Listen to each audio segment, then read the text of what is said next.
So if you are a bond holder, most probably meron trustee yan. If the issuing company, syempre hindi naman as bondholders, madami yan. Because bonds are issued in bulk, okay? Nacha-chop-chop lang siya depende sa face value. Ngayon, if yung indentures, yung mga rules or in terms sa indentures are being violated, ang nagbabantay dapat yan si trustee. Again, these are paid. So merong fee. So merong trustee fee. Okay? Sino nagsho-shoulder neto? Usually, yung umutang. Okay? So this is the usually si issuing corporation. Okay? So wait lang .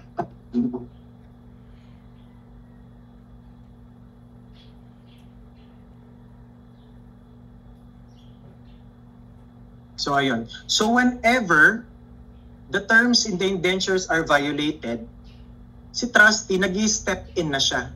Okay? And gagawa siya ng mga actions specified sa indenture din to correct. Okay? And pinupulis din niya yung issuing corporation whenever na nakikita niya na una, kapag yung financial health niya is hindi na maganda. And if nagkakaroon ng delay or passing of payments of interest. Okay? Diyan na siya nag-step in. So those are the legal aspects of a corporate bond. Meron tayong bond indenture. This is the legal document, okay? Formal and legal document na nakasaad dito yung mga standard provisions and restrictive covenants. Okay?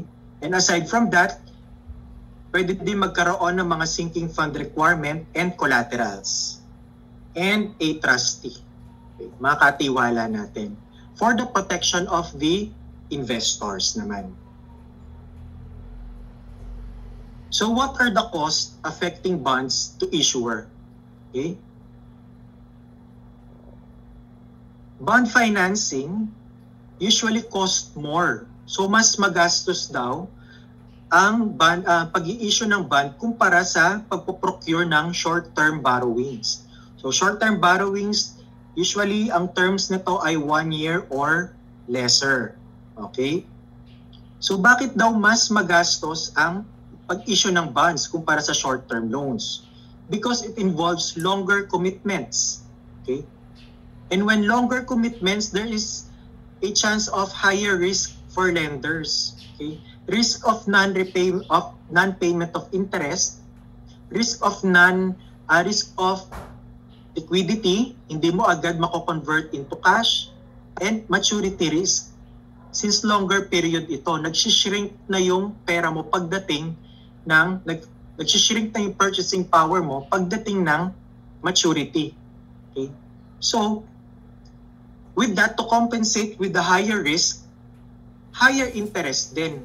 Okay? And with higher interest expense on the part of the issuing corporation. That's why it costs more than short-term borrowings. Okay?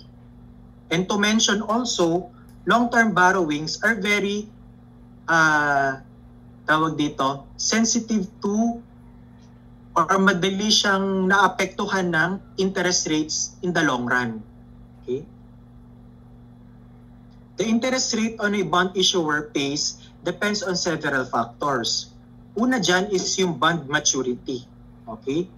Longer maturities usually result in higher interest costs due to increased risk and uncertainty. So the higher or the longer the term of a bond, mas magastos. Okay? Kasi until such time na ma-repay mo yung principal, magre-repay ka pa rin ng interest. Okay? Offering size. Okay? Larger issues have lower flotation cost. So ano ba yung mga flotation cost? These are costs of setting up and managing the bond. Okay? So this includes your investment bankers, your underwriters. Sila yung nagmamanage sa issuance ng bond. Okay? So the more na madami yung offering size mo, the lesser naman yung flotation cost per dollar. Okay?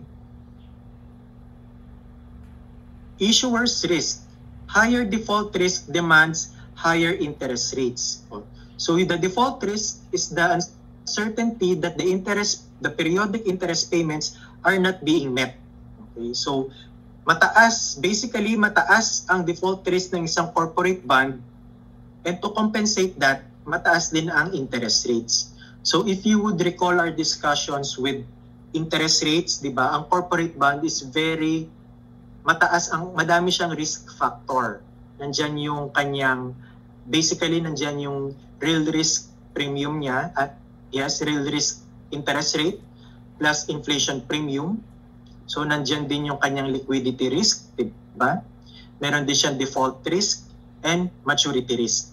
So kung ikukumpara mo sa isang treasury bond, which is issued by the government, corporate bond are much more riskier. Okay? So to compensate the risk, palagi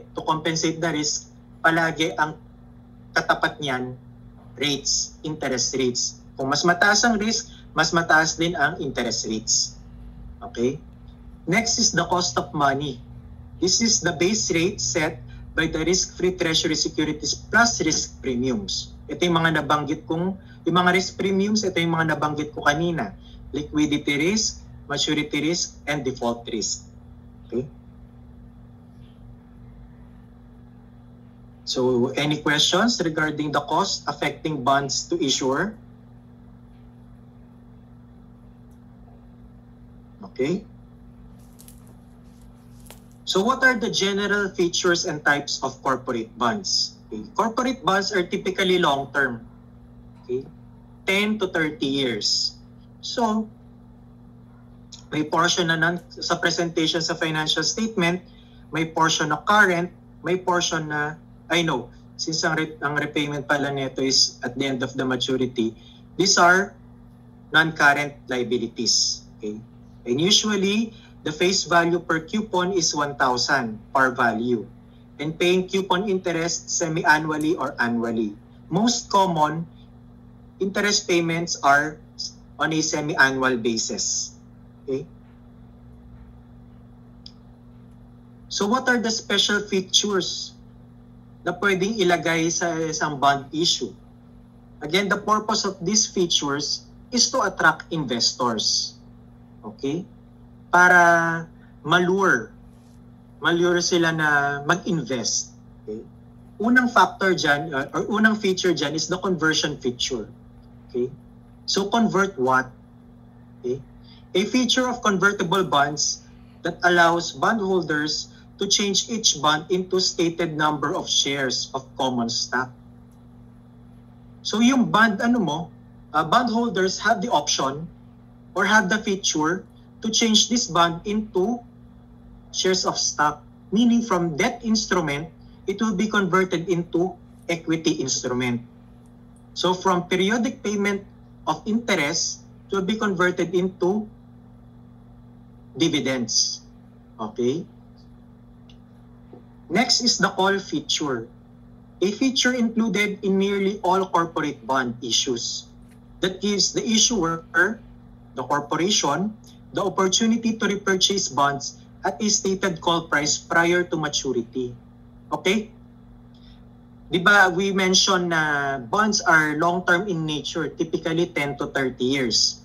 If a bond has a call feature to which nearly all corporate bonds, meaning that the company who issued it has the right to repurchase or i-buy back ito.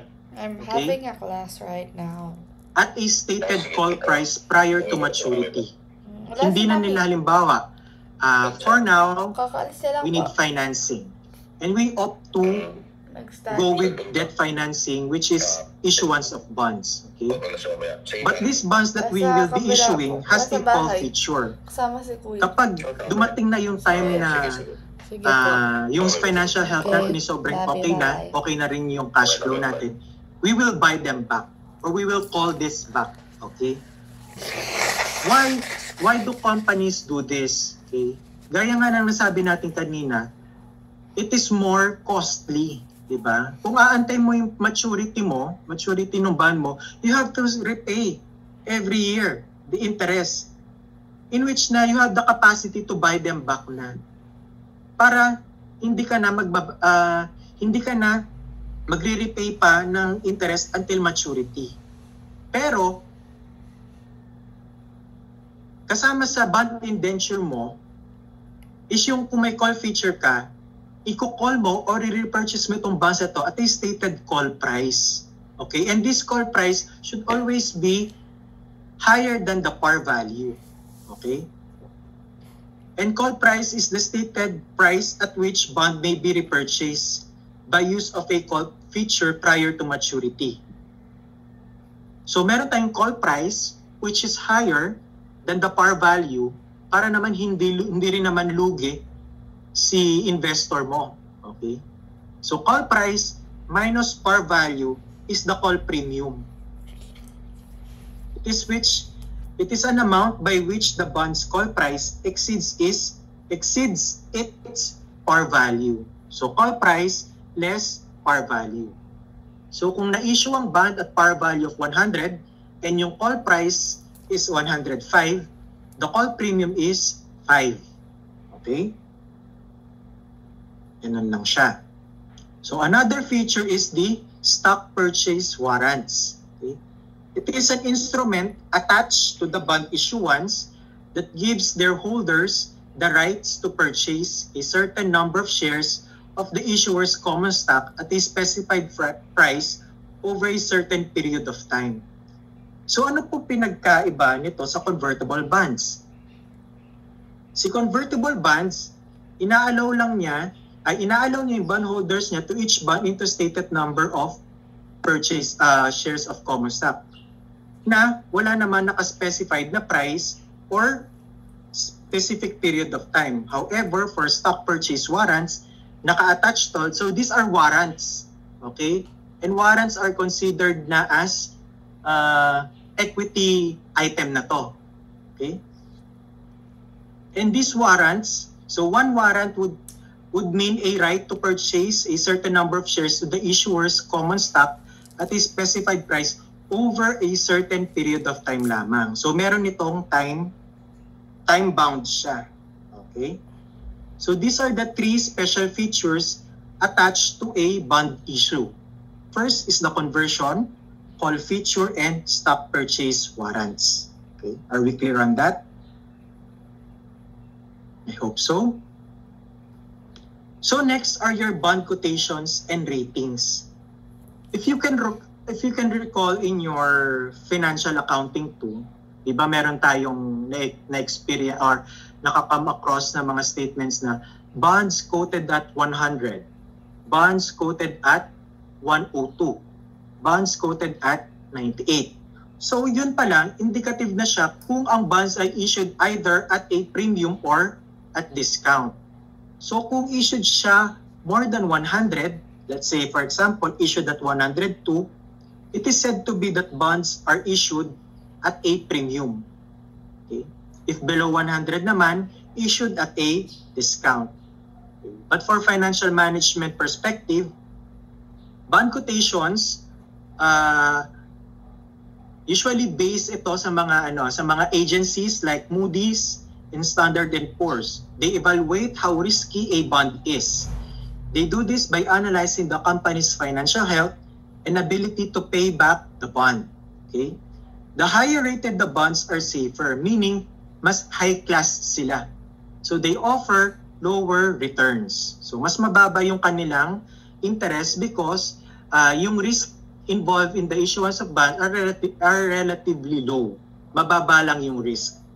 So again, it has a direct relationship with return. So kung mababa yung risk, mababa din yung kanyang returns. Okay? And for lower rated bonds are riskier, meaning mas lower class sila. Kapag based sa classification ng agency, kapag mas mababa ang rating niya, meaning more riskier sila. So they must offer higher returns to compensate for the risk involved and as well as to attract investors. Okay? Siyempre, on the point of view naman ng investor, the higher the risk, the higher the return.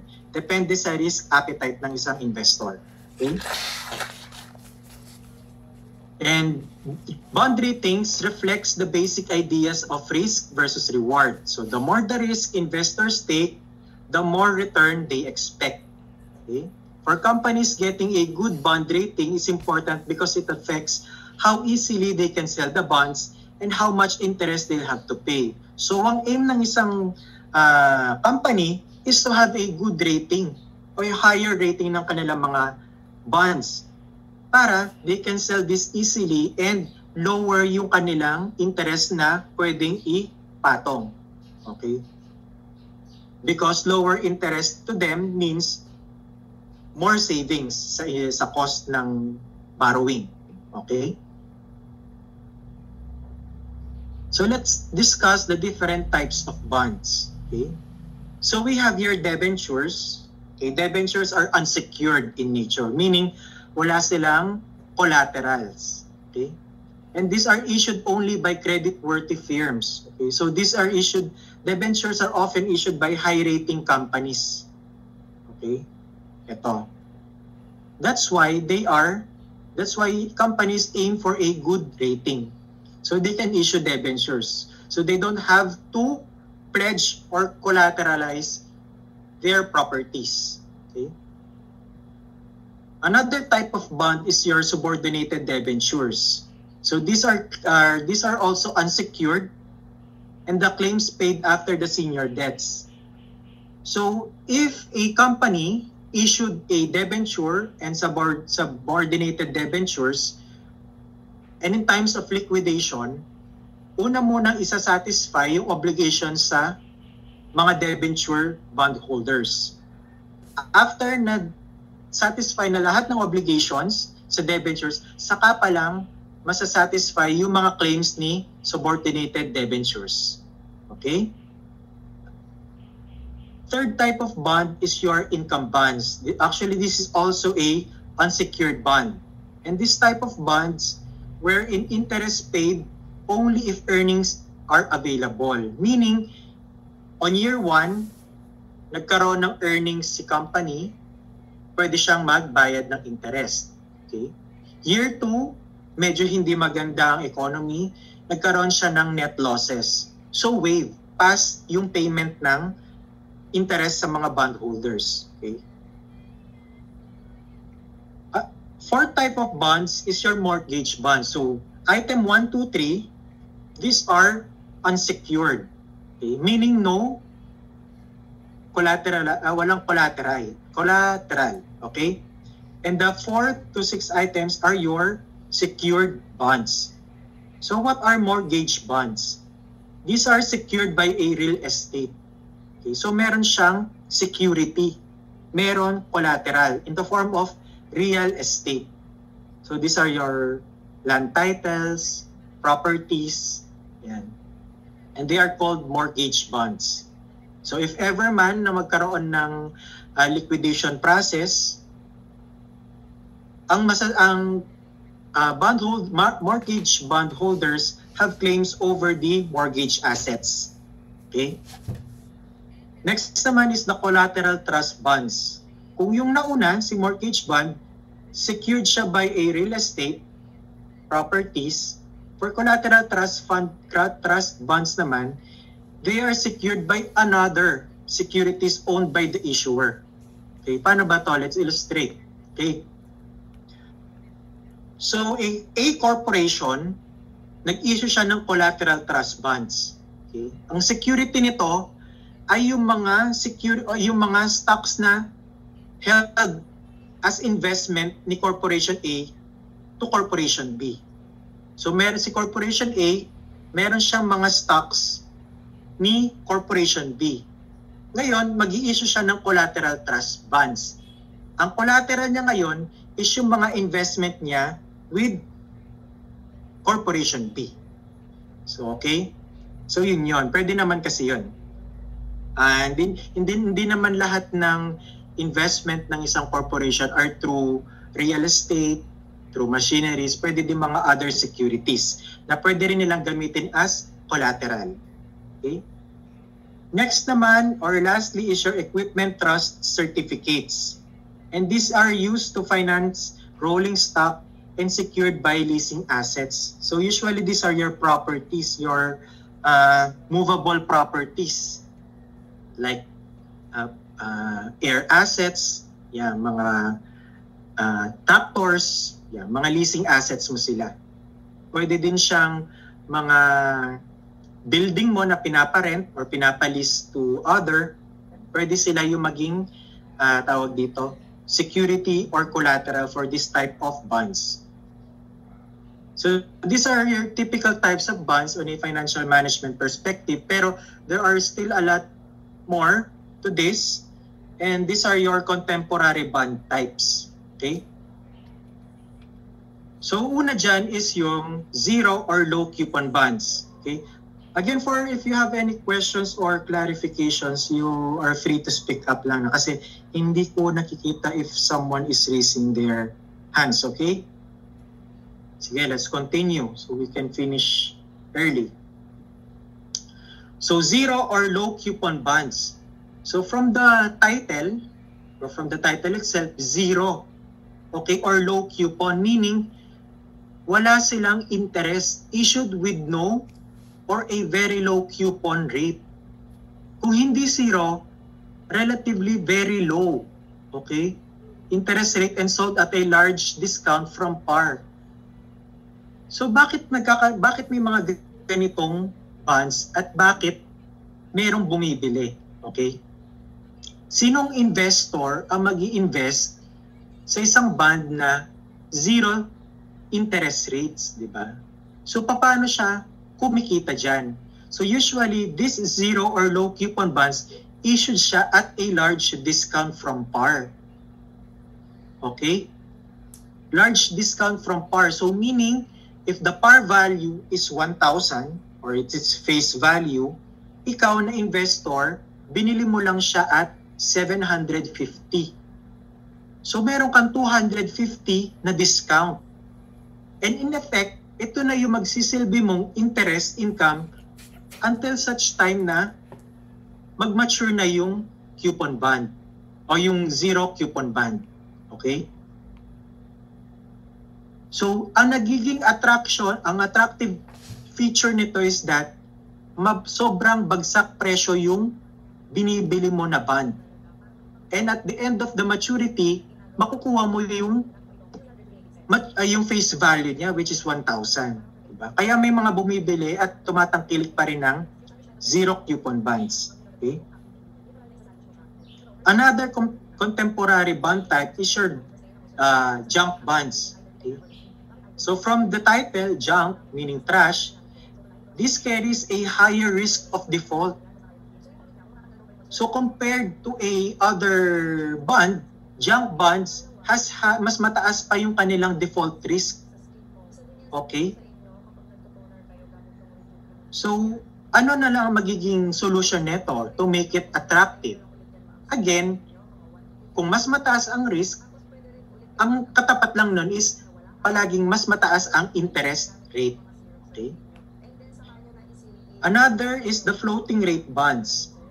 Stated interest rates are adjusted periodically within stated limits in response to changes in specified money market or capital market rates. Okay? So hindi naman all throughout fixed siya. Okay? Fix yung coupon interest mo until such time na mag-mature yung loan. For floating rate bonds, depende. Okay? Depende if there's a need to adjust dun sa rates. And this is dependent on the specified money market or capital markets. Okay? If yung mga existing capital markets, similar instrument na nasa capital market, nakita nila tumaas ang rates, then there's a need to adjust the rates for the floating rate bonds. Vice versa din, kung nakita naman nilang bumagsak na ang mga interest rates sa capital market, then they have to adjust. Okay? Again, dependent ito sa specified money market or capital market, usually sa mga similar securities or instruments issued. Okay? Another is the extendable notes. Okay? From the word extendable. So, pwede siyang i-extend. Short maturities, typically 1 to 5 years, that can be renewed for a similar period at the option of the holder. Okay? So for this type of bonds, halimbawa, nag-invest ka, sige, subukan ko muna for 2 years. Okay? And nakita mo naman, hindi naman nagkaroon ng delay sa payment, hindi naman nagkaroon ng default or passing of interest payment, sige, I'll renew for the same period. Okay? Renew ako ng 2 years. And ito ay option ni holder. Yeah, again, option to ni holder. Hindi to option ni issuer. Okay? And lastly, we have your putable bonds. Okay? And this type of bonds that gives the bondholder the right, okay? In this absolute, right lang ang meron si bondholder but not the obligation to sell the bond back to the issuer at a predetermined price before maturity. Okay. So kung kanina, balikan natin si call feature to which the issuing corporation can repurchase the issued bonds prior to maturity. Sa call feature, si corporation, pwede niyang i-repurchase yung mga in-issue niyang bond. Okay. Pagdating naman sa isang putable bond, si bondholder or si investor, meron siyang right. Okay? Pero hindi siya obligated na i-exercise to. Okay? Kung gusto lang niyang i-exercise tong right na to, pwede niyang ibenta pabalik kay issuer. Okay? At a predetermined price and much specifically before maturity. Okay? Bakit nagkakaroon ng mga ganitong bonds? Okay, ganitong feature or type of bonds. Pwede kasing hindi na nakikita ni investor na kumikita siya dito sa bonds na to, sa ininvest niya. So may option siya ngayon na isauli itong bonds na to. Okay? And make sure dapat before maturity siya and it is agreed on a predetermined price. Mariretire yung bond prematurely at a determined price. Okay? So those are the different types of bonds. Okay? So meron tayong secured and unsecured and your contemporary bond types. Actually, madami pang iba't ibang uri ng bonds depending sa features nito. So yon. Also, meron din tayo mga international bonds. Nandyan si Eurobonds, ito yung mga issued in a currency different from the currency of the issuing borrower. Okay? Halimbawa, ang issuing borrower mo, ang currency niya ay nasa Philippine peso. Pero yung bonds na to are issued in a different currency. Let's say US dollars. Okay. Next naman are foreign bonds issued in a host country and denominated in host country currency. For example, a Philippine corporation gusto niyang mag-invest sa bonds na nasa Japan. Okay? The host country is the Japan. Tapos, ang currency sa Japan ay Japanese yen. So, ang kanyang investment ay through Japanese yen. Pero ang kanyang reporting currency ay Philippine peso. Okay? So yun yun. Those are foreign bonds. So before we proceed to the valuation fundamentals, meron ba kayong need to clarify about the theoretical aspects of a corporate bond?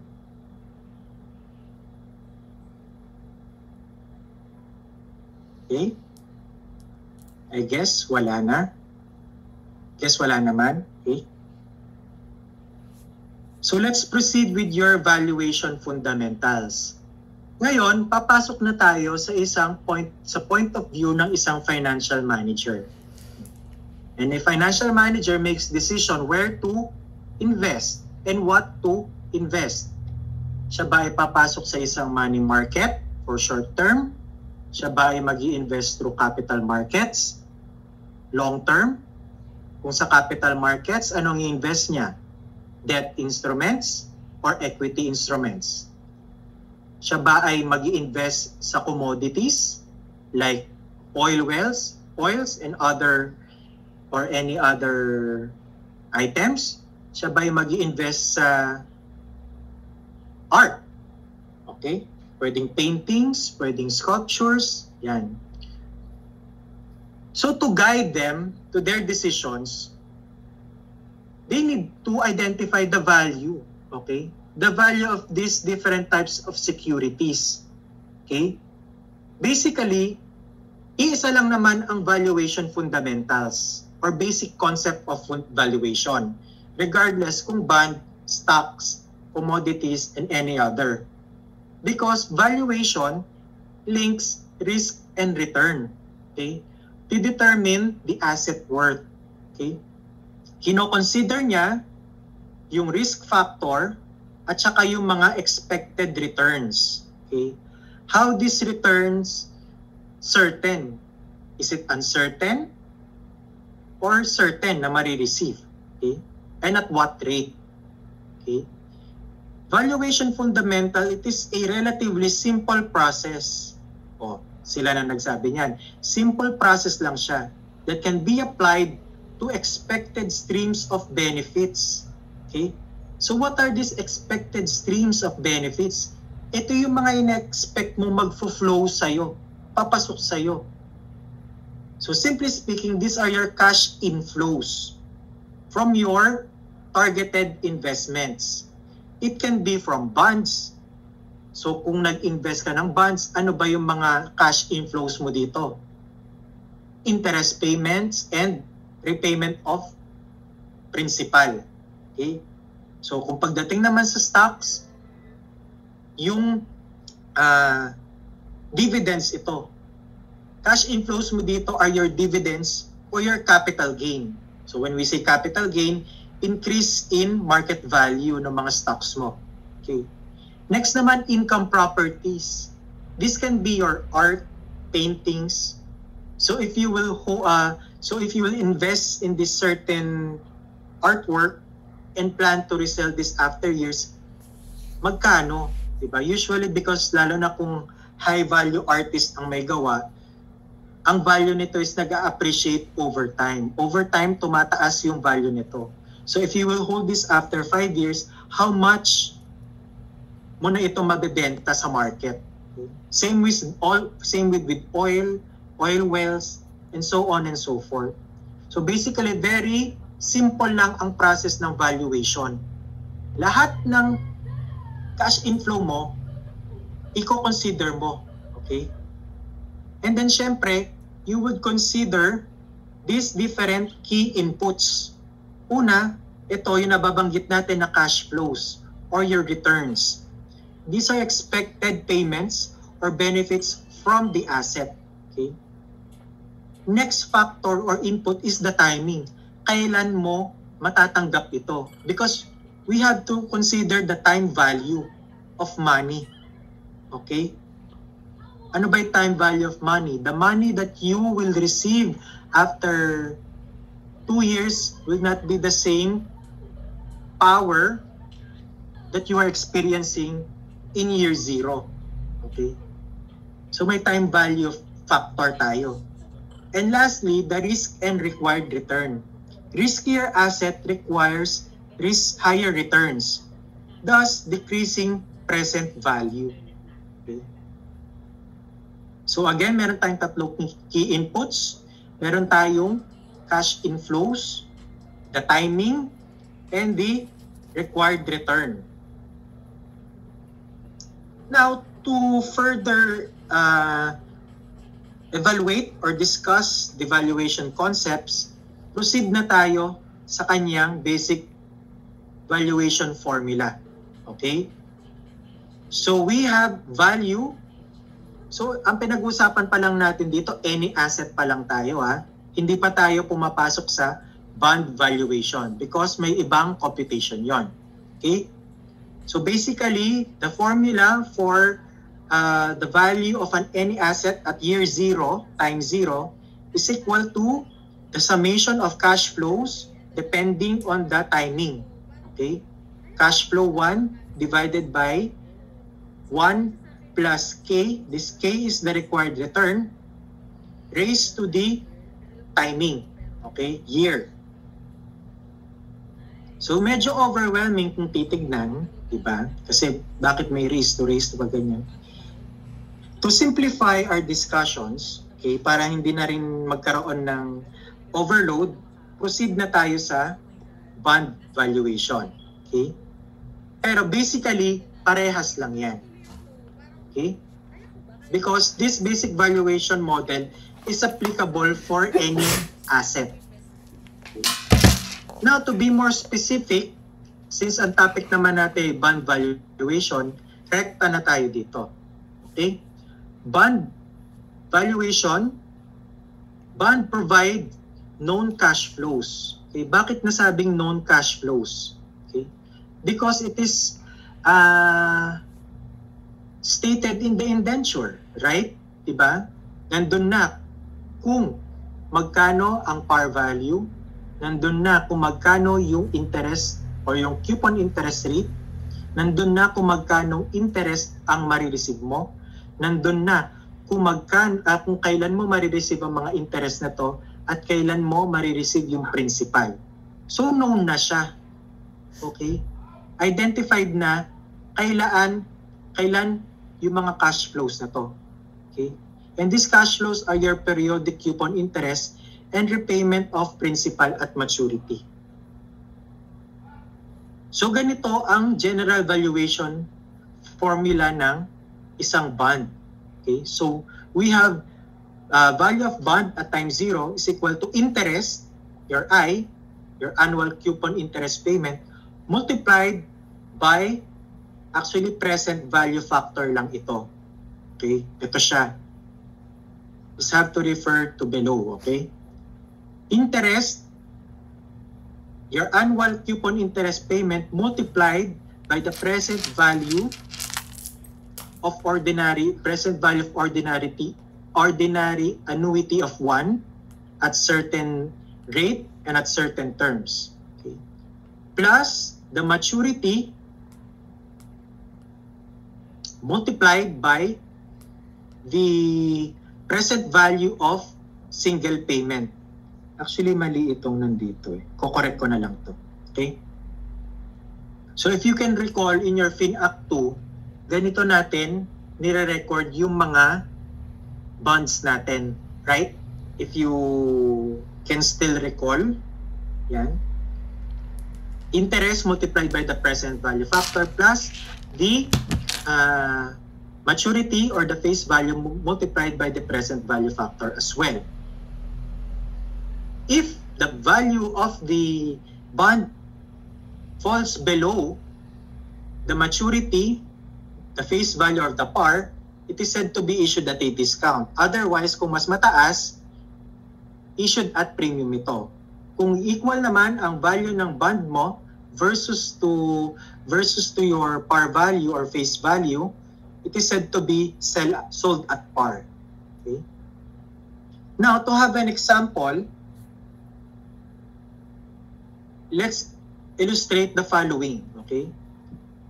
Assuming that interest on Mills Company bond issue is paid annually and that the required return is equal to the coupon's bond interest, yan, to which I is the annual interest coupon, annual interest payment of $100. KD is the required return at 10%. M or the par value is at 1,000 and the N is the term of the bond which is 10 years. Okay? So isa-isahin natin siya. Let's break it down bits by bits. Okay? So we have Mills Company. Mills Company is the issuer of bonds. Okay? Interest is paid annually, meaning once a year lang siya nagbabayad ng interest. And this statement that the required return is equal to the bond's coupon interest rate.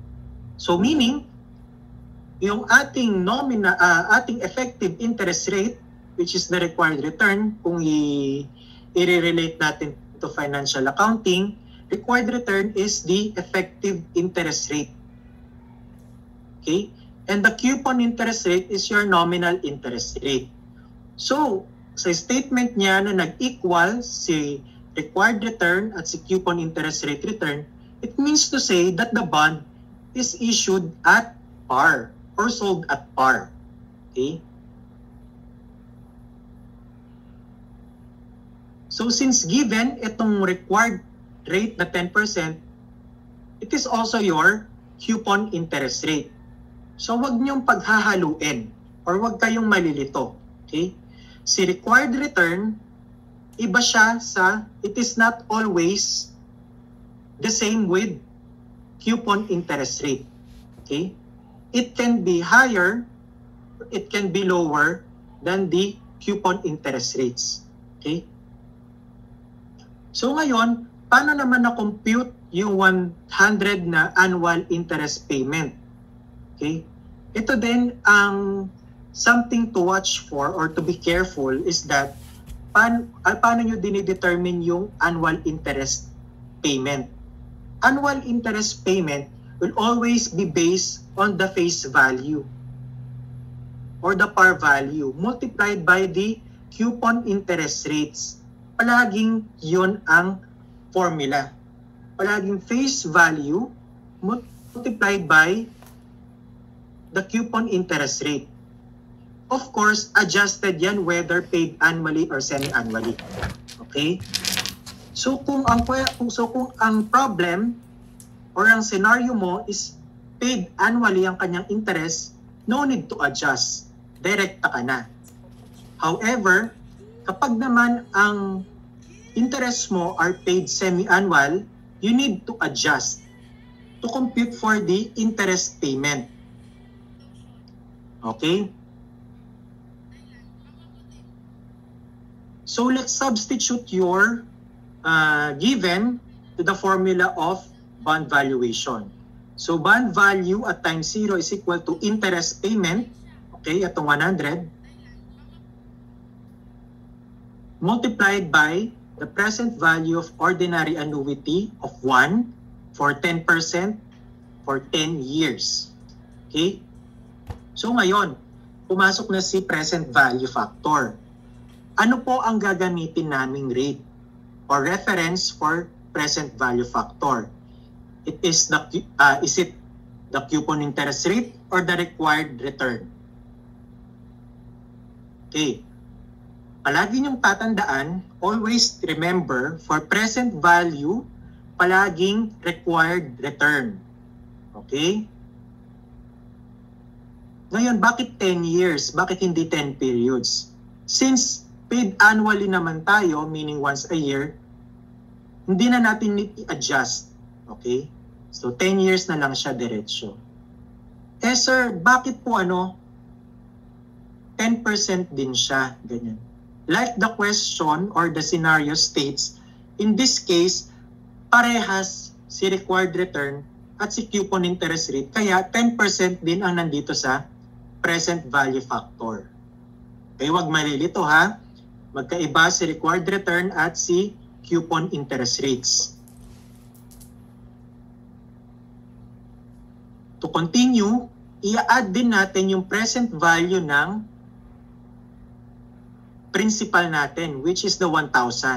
Okay? Present value again at required rate return for 10 years.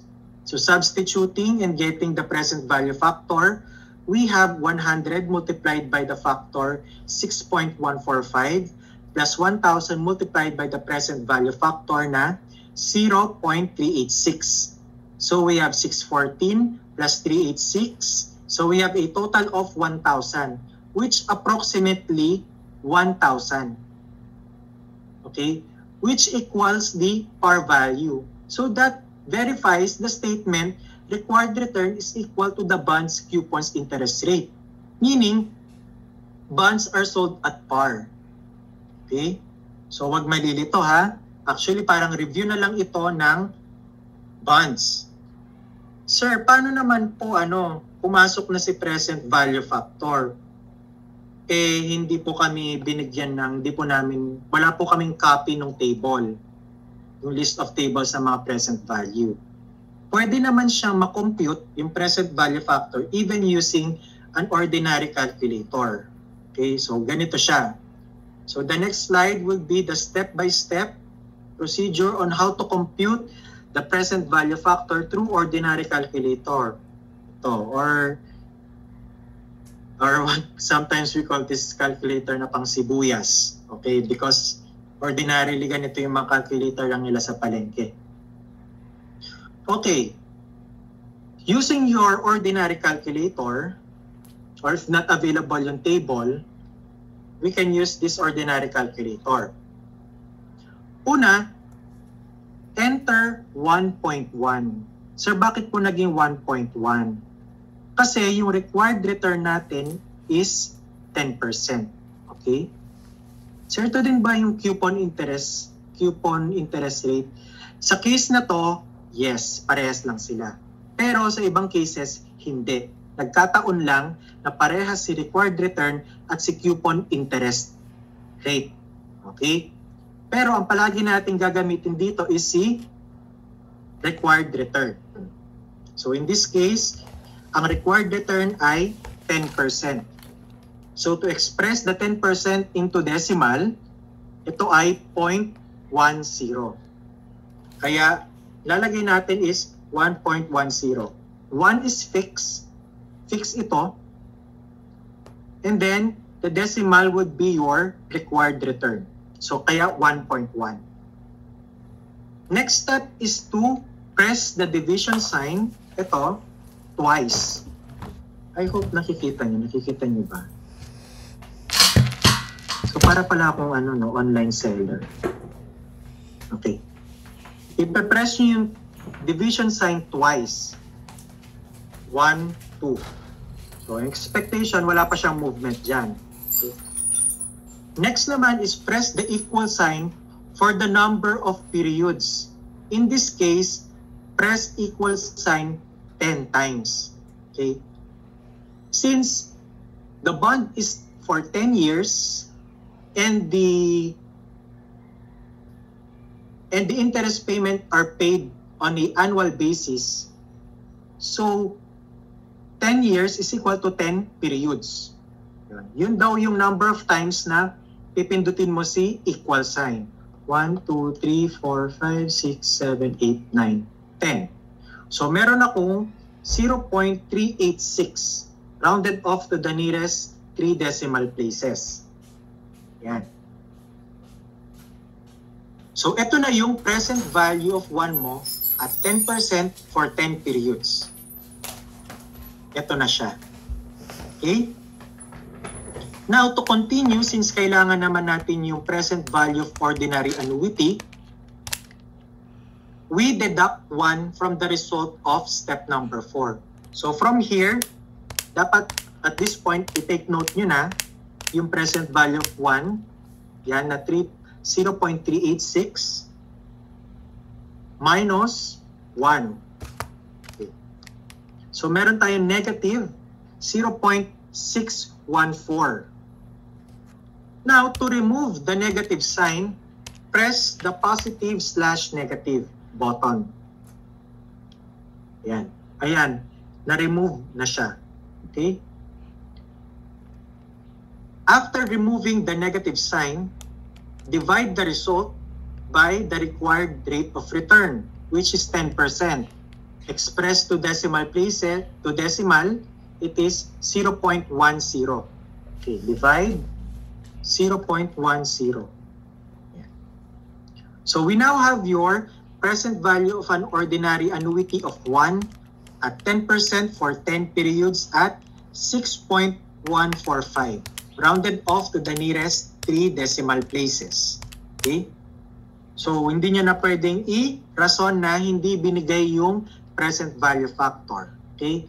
Kaya ordinary calculator or very sophisticated calculator, mako-compute nyo. Not quite sure kung kaya ng cellphone. Pero try natin, sige. 1.1 Ay, hindi niya kaya. Sa cellphone ko, hindi kaya. So, dito na siya sa ordinary calculator. Okay? So, if you want to familiarize yourself with the computation, pero feeling ko naman, alam nyo naman na ito. Diba? So, okay, let's proceed. So, what is the behavior of bond values with changes in required return? Okay? Kung kanina, si required return natin based dito sa example natin, it is the same as the coupon interest rate. Paano naman kapag hindi parehas with coupon interest rate? So, these are the following statements that you need to remember. Okay? If the required return is greater than the coupon interest rate, bond sells at a discount. Okay? Mas mataas si required return kumpara kay coupon interest rates. On the other hand, if the required return is lesser than the coupon interest rate, bond sells at a premium. Okay?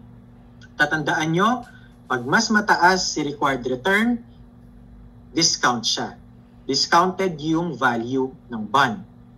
If mas mababa naman siya kumpara sa coupon interest rate, it is said to be bonds sold at premium. If nag-equal naman si required return and si coupon interest rate, bond sells at par. Okay. Yan. Let's still have this an example, but this time, the required rate of return is at 12%, which is greater than the coupon interest rate of 10%. Okay? So, kapag ganun ang scenario, we expect that the value of bond would be at a discount, meaning below par value. Okay? So again, let us use the formula. The value of bond at time 0 would be the annual interest payment multiplied by the present value at 12% for 10 years. Okay? And add your principal or your maturity multiplied by the present value again at 12% because this is your required return. Okay? Using your gamitan natin ng ganito at 12%, 1.12, press division sign twice, press equal sign to the number of periods, 1, 2, 3, 4, 5, 6, 7, 8, 9, 10. So we have your present value factor of 0.322 multiplied by the 1,000. This is the principal, okay? The present value of the principal payment. So again, to continue to compute for the present value of the ordinary annuity, we deduct 1, press the positive negative to remove this negative sign, and then divide by the required rate of the return expressed into decimal, 0.12. So we have your present value at 5.650. Okay. Substituting these values, we have the present value of all interest payment, 565, plus the present value of the 1,000 that you will be receiving upon maturity. We have the value of bond at time 0 at 887. So again, satisfying the statement that the required rate of return is greater than the coupon interest rate, to which bond sells at a discount. Okay. Another example. This time, the required return is lesser than the coupon interest rates. Yan. So substituting, again, computing your present value. You can do this in your own time. So we have 100 multiplied by present value na 6.710 plus 1,000 multiplied by the present value 0.463 So we have the present value of interest of all interest payments na 671 plus the present value of the principal na 463. So we have the value of bond at time zero na 1,134. So it is issued at a premium. Okay? For financial reporting purposes, bond will be recorded at face value pa rin. So the premium or the discount will be amortized over the life of the loan, of the bond. Diba? So ang concept is that as the carrying value of the bond approaches its maturity, meaning papalapit na siya sa kanyang end of term, nagmamatch na yung carrying value ng bond natin with the face value. Okay? So that is, actually ito yun, this is the effect of time to maturity. When required return differs from coupon rate but is constant over the time, bond value approaches par value as maturity nears. So ang effect nito is kaya tayo nag-amortize ng premium or discount. Shorter time to maturity reduces bond price sensitivity to interest rate changes. Okay. In interest rate risk, it is the risk that the interest rate changes will affect bond value. Okay? Long-term bonds have greater interest rate risk than short-term ones. Okay? Nabanggit na natin kanina yan. So that is one of the costs that affects the bonds to the issuer.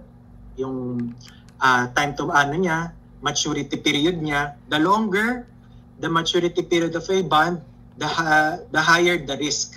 Okay? So we also have your yield to maturity. Remember, if you are investors, these are securities that you can trade actually. Na pwede mo siyang ibenta to other traders din, to other investors mo, even kahit hindi mo pa nare-reach yung maturity niya. Okay?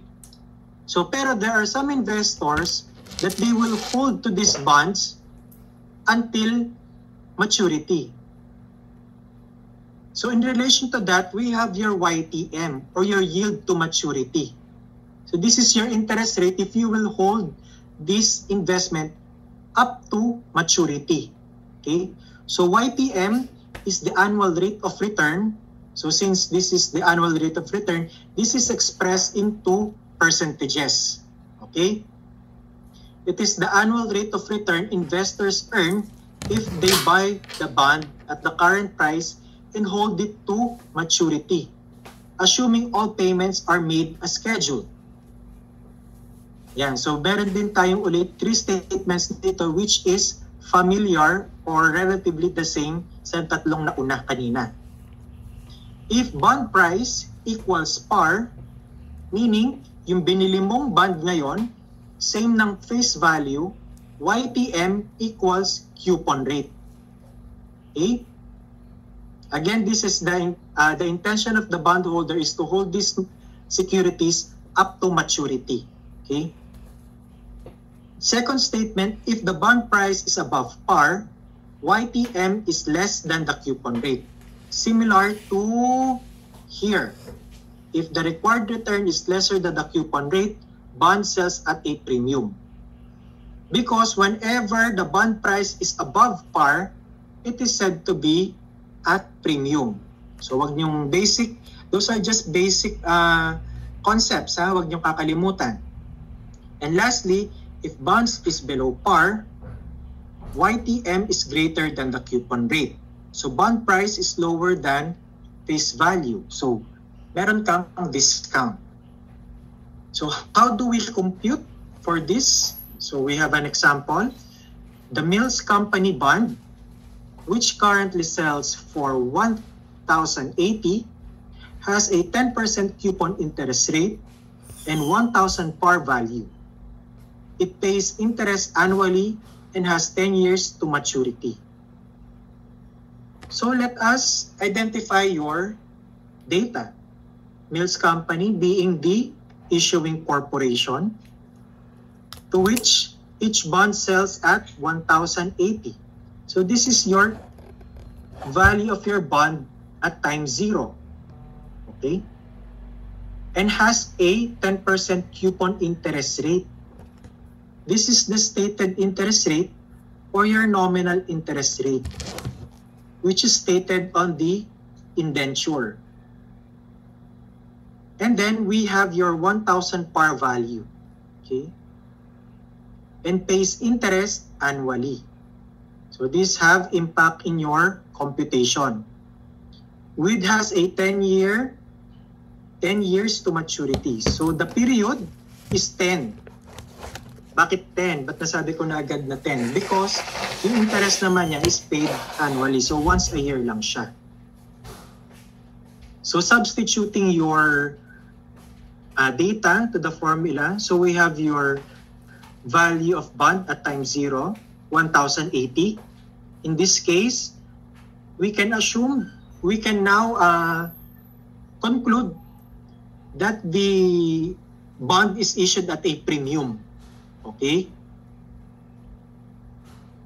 The interest and the annual interest payment is 100. So that is par value 1,000 multiplied by 10%.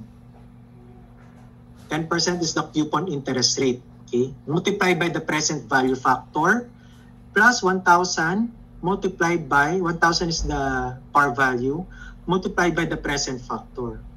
Now, our objective is to solve or to find magkano yung required return natin. Kasi yun yung missing eh. Okay? Pero, meron na tayong guide dyan because the value of the bond is issued at a premium. So, meaning that the required return is lesser than the coupon interest rate. So, it is either 9% below. So, yun yung first guide natin. And to compute for the required return, actually there are two methods. First is the trial and error method. Ngayon, at least meron na tayong guide. Are we going more than 10 or going below 10? Ang indicator natin dyan is whether issued at a premium or discount. So since issued at a premium to, mas mababa dapat si required return. So let's start with 9. Okay? So again, substituting your values and computing for the present value factor, we have the 100 multiplied by the present value factor, 6.1418 plus 1,000. The principal multiplied by the present value factor for single payment, 0.422. So we have a total present value of all interest payments amounting to 641.80 plus the present value of the interest upon maturity na 422. Total value of the bond at time 0 would be approximately at 1,063.80. So medyo malapit na siya kasi ang goal natin is to identify at what percentage na mag-i-equal na tong mag-i-equal yung makukompute natin na bond value to 1,080. Okay? So at 9%, because the 9% rate is not quite low enough to bring the value up to 1,080, we try 8% and get the following. Okay? Again, this is a trial and error method. So now we will try using 8% as the required return. Okay? So substituting your computing for the present value and substituting it to our formula, we have a total present value of all interest payment amounting to 671. And for the principal, we have a present value of 463. So a total value of bond at time 0 na 1,134. However, using 8%, sumobra naman tayo. So since the bond price at 8% is above 1,080 and 9% is below 1,080, its yield to maturity lies between 8 and 9%. Okay? Because 1,063.80 is closer to 1,080, the YTM is about 9%. Kasi mas malapit yung na-compute natin na value using 9% kumpara sa 8. Okay. However, using interpolation process, the precise YTM is at 8.77. Okay? Or using a financial calculator, to which na I doubt if meron sa inyo na merong financial calculator, much better. Okay? So, our YTM is precisely at 8.77%. Okay? Ngayon naman, karamihan or lahat ng ating mga example dito ay ang payment ng kanilang interest ay at annually. Paano naman kapag semi-annual? Gaya ng binabanggit ko kanina, you should be very careful whether the interest is being paid annually or semi-annually because it has an impact to your computation. So for valuation of bonds with semi-annual interest payments, many bonds pay interest semi-annually. So to value this, divide the coupon by 2 to get the semi-annual payment. So for example, kanina meron tayong par value na 1,000. Okay? And its coupon interest rate is at 10%. So if the problem is silent, that 10% pertains to a per annum basis. So meaning, yung 10% na yon, good for 1 year na. So 100 multiplied by 10%. So this is the annual coupon interest rate, interest payment. But since semi-annual ang payment natin, we have to divide it by 2. Okay. So this replaces the 100 to 50. Okay? Next, multiply years to maturity by 2 for total number of periods. So bakit natin ginagawa yon? Because we need to know, identify kung ilang period tayo magbabayad ng interest. So in the case na semi-annual, meaning 2 times ka magbabayad in a year, and that is 2 periods in a year, and we have 10 years. In total, we have 20 periods. Okay? Replacing these 10 years to 20 periods na lang. So you just have cut off, you should cut off the term years. So ito, 10 years, 20 years na to. Okay?